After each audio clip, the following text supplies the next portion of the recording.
Passo Tre Croci.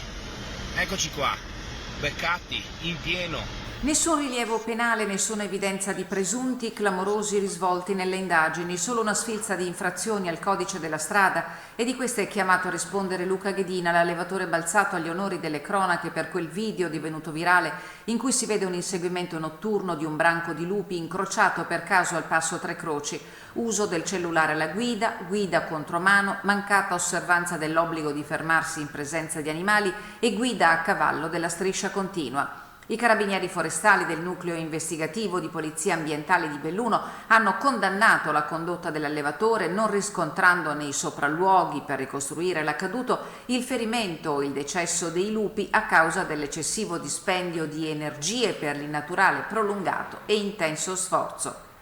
E si mettono qua sicuro perché c'è il discorso dei cervi. Guarda che andare, beh. Adesso 2 sono andati fuori dalla strada, mancano ancora 2. Guarda che roba.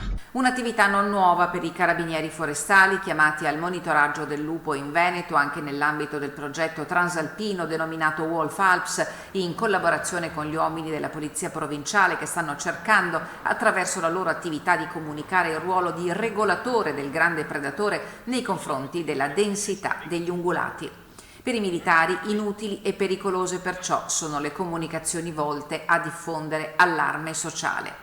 A causa di quel video però Luca Ghedina, il fratello Christian, pluricampione di discesa libera, e la sua famiglia hanno ricevuto insulti e minacce, anche di morte.